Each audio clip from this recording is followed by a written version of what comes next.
Hey everybody, welcome to Content is Profit. My name is Luis and I'm here to talk some content, entrepreneurship, mindset, and different things. But anyways, today I am here by myself.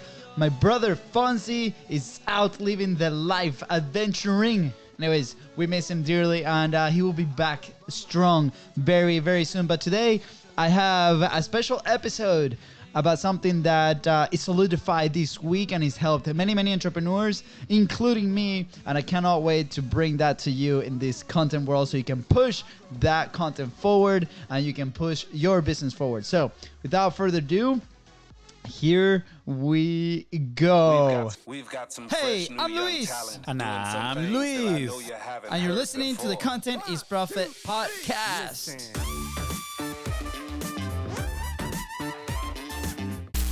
Welcome back, Content is Profit fam, squad, however you want to name it. By the way, we do have a Facebook community with about 300 amazing entrepreneurs and creators. So come on, check it out. You can just go to Facebook and type Content is Profit. We're also going to link it right below next to all our social media. But today I have a very special episode because, as you know, we invested heavy in learning, in coaching, in a ton of people that have helped us push our business forward. And every single day we're learning these lessons. But anyways, so obviously you know a little bit of our story. And we have been creators, or I guess we define ourselves as creators for quite a bit now. The podcast is about to turn 3 years old in March. Insane. We're just on a call today with one of those coaches and we're sharing a ton of the secrets and the things that we've learned by publishing consistently because they're launching their show. So I was just reflecting on that. But anyways, identity shift as creators. And we were... As creators, right, every single day we're presented with opportunities to put out something into the world, not just with our podcast, but also with the programs and the things that we're building in our business to serve our audience, to help them solve their problems. And we've been on a search for a long time to do this, and that started the service a few years back, that optimized the service a few years back in our business. And now we are launching, as you might heard in the other conversations, a couple of things in there. So I've been on calls with people from the community, from people from LinkedIn, leads, people in the world of content, trying to figure out exactly what is the one problem that we're solving. And I think we have it narrowed down to something that we can deliver 100%. But with that, if you're a business, you probably know this process, right? You ask your customers, you ask the people that consume your content, you ask your leads, you ask every single person every single day to extract that information to make your service or product better. Now, with that, once you have that feedback, right, we have to create something. So what we're talking about today is the actual creation formula. Oh, baby. When I learned the topic, I'm like, yes, please tell me everything. I'm like, doesn't like creation just happen? Inside of my head, that was what was going on. And, I think the creation of the podcast came easy in a way because we've tried to replicate the thing over and over for years, and then finally it clicked, right? So it doesn't have to happen like that to you in the content creation. But anyways, so this, I digress. Clearly, Fonzi's episodes, people listen to more to him because he knows how to express this way better. But anyways, stay with me. Here we go. The creation formula, right? This will help you create anything on content wise, but also in the business side. I think you can use this equation for every aspect of your life. Obviously, because of the podcast, we're going to talk about this in the sense of content. But again, it is a framework, so you can utilize it for anything. How are we using it? We are using it ourselves inside of BIZBROS and Content is Profit to create 2 products that we're going to launch this year. And we're going to redefine and we're going to utilize it to create more publishing platforms inside of our own network. So super excited to share this. So what we want to do is there's 5 worlds. So imagine, a white piece of paper. And if you are in your desk, grab a white piece of paper and grab a pen. And what you're going to do is you're going to draw 5 circles. So the first circle, right? Put it on your paper. Then you have a second circle that's a little bit bigger. Let's say double or triple the size of circle number 1. And then you have a third circle That might be about the same size of circle number 1, and then you have circle number 4 that may be a tad bigger than circle number 3, a little bit smaller than circle number 2, and then you have your last circle next to number 4, whatever size you want. So these 5 worlds live together, right? And each one of them is a stage of this formula, and all of them have to coexist, but we have to execute in order, so we can able to create without much friction. And if you know Content is Profit, and if you know our story, we started by creating with Facebook Live in the content aspect, right? And we started by creating and executing, right, in our service. And you're gonna see some elements of this, and you probably have gone through some of this while you created your own platform or you created your own products. But then it's gonna make a lot of sense. So the first world that we're gonna talk about is your defined world. This is where this is your first step when you're trying to create something, and is where we define the constraints. What are all those things that are adding friction to the desired output? So for example, if I want to launch a second podcast, we wear like these soccer jerseys all the time, and people are like, do you guys have a soccer podcast?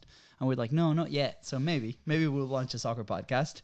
But if we were to consider to create one of those, we will list on a piece of paper every single reason why we're not able to do that. For example, we have limited amount of time. I have 2 kids. I cannot record at night. I can record at this time.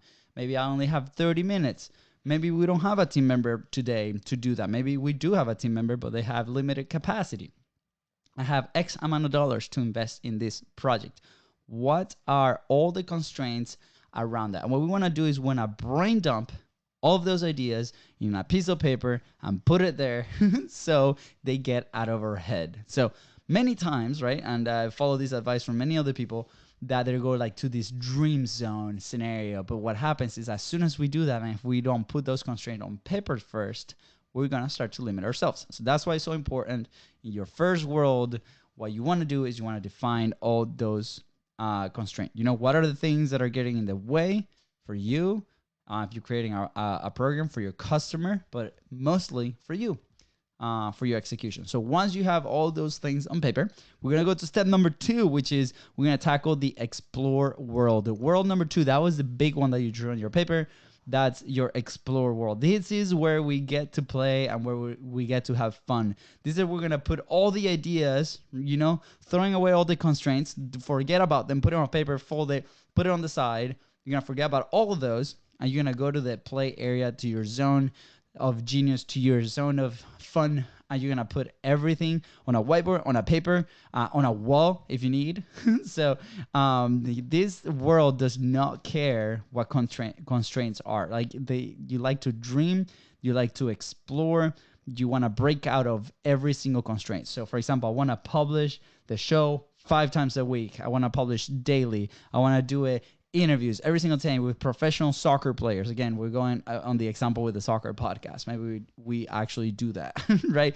We're going to stream ourselves with guests while watching soccer games, right?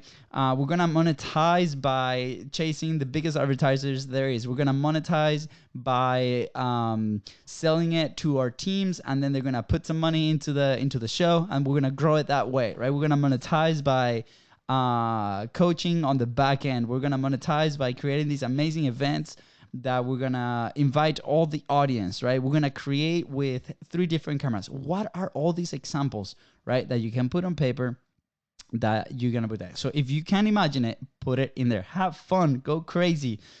You know, in Venezuela, say, you know, maybe have a little beer while you do this, but you know, we don't condemn alcohol. But anyways, let's say don't filter, right? We want the dumb and the silly ideas. Those are normally the bridge to your best ideas. So put it on paper, no judgment whatsoever. If you are with team members, you know, you do the bad kitty thing where like if somebody judges your idea, just like splash them with water, be like, bad kitty, bad kitty. I think this is like, we talked about this in one of the episodes. But so anyways, get everything into paper. So now you have 2 papers, right? You have the paper with all the constraints, and now you have your explore world, right, with all your dream scenarios.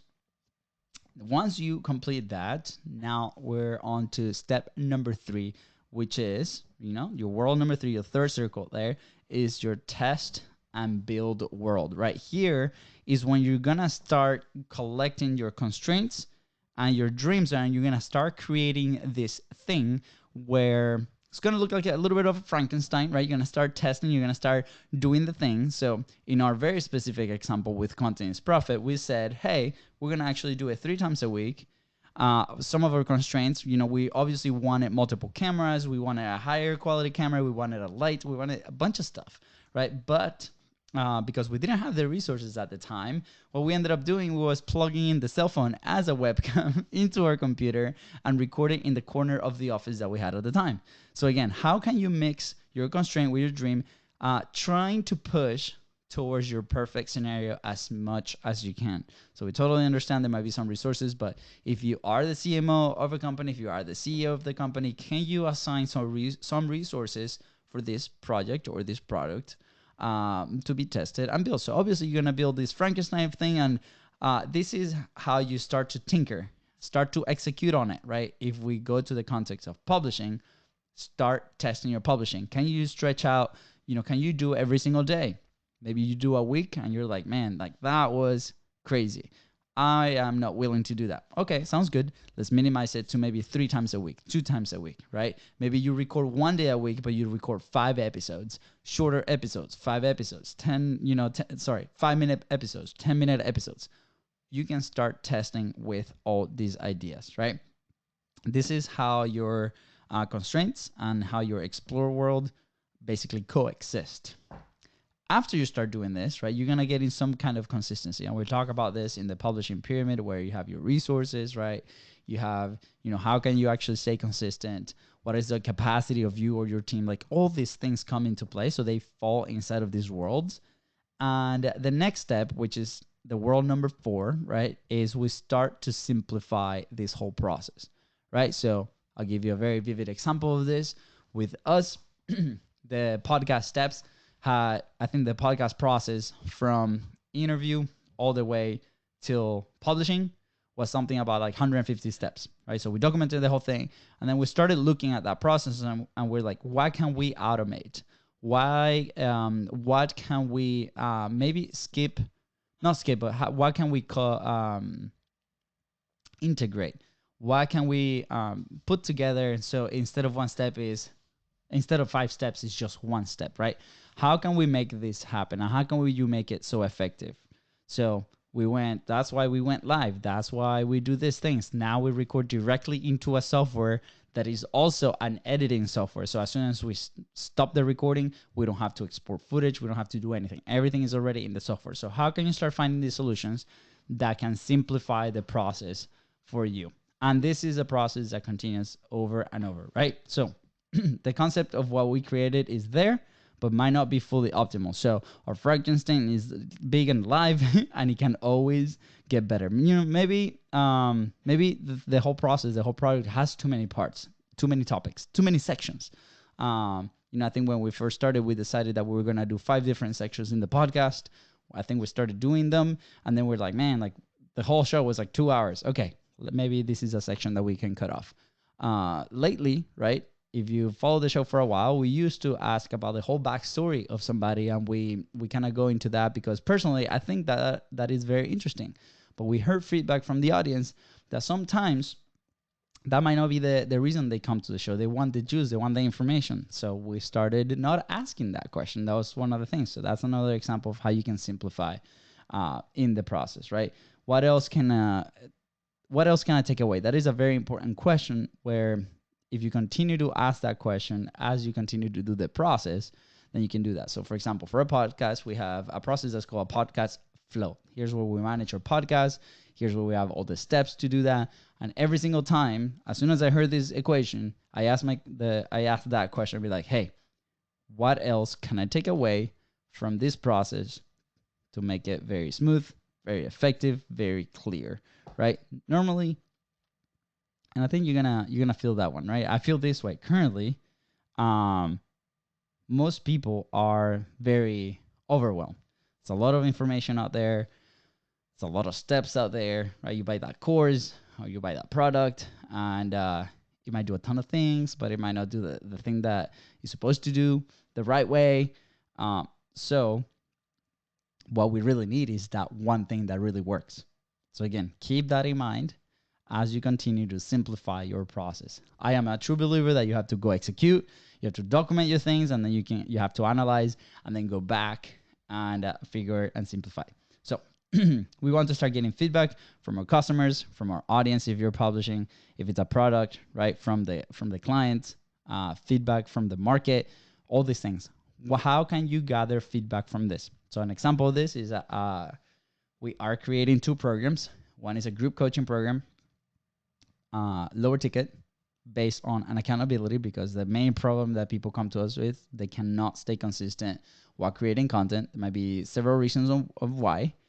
And then the other reason is like they don't have a system to produce the thing, or they don't have a system to monetize their podcast from day one, right? They're like, I think I have to wait, 2 years of consistent publishing, 300 plus episodes to get a sponsor. Sometimes that's not the case, right?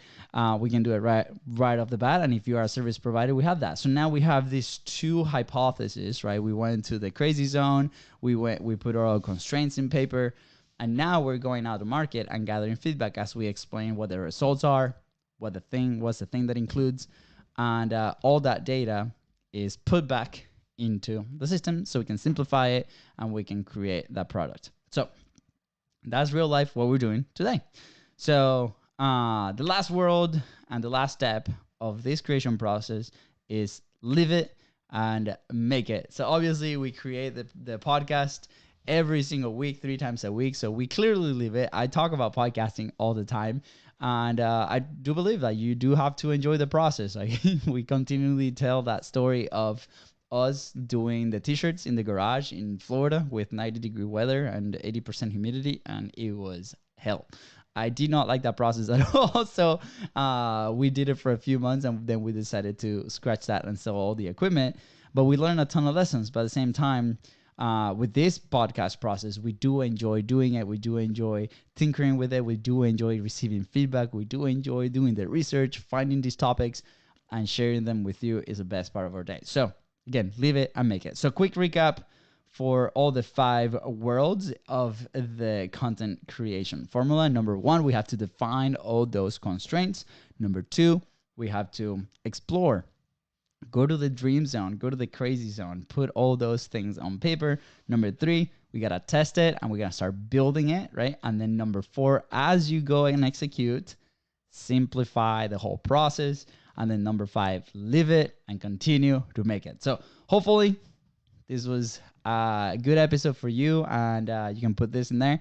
If you put this process in action, don't forget, share it with us. Let me know what you are creating. Let us know whether that's in the content side, whether that's in the business side. If you have specific questions about this or you're interested in anything that we do, please send us a message over social media at BIZBROS Co. It has been awesome. It's us. So, we've been connecting with a bunch of amazing people from the community. So don't be scared. Send us a quick message and we'll be able to connect. With that said, guys, thank you so much for tuning into the Content is Profit podcast. Go ahead and follow the show in your favorite podcasting platform and on social media at BIZBROS Co. And if you enjoy this episode and this helped you move the needle forward, go ahead and share with 3 people, 3 of your friends. Let's go. Bye, guys.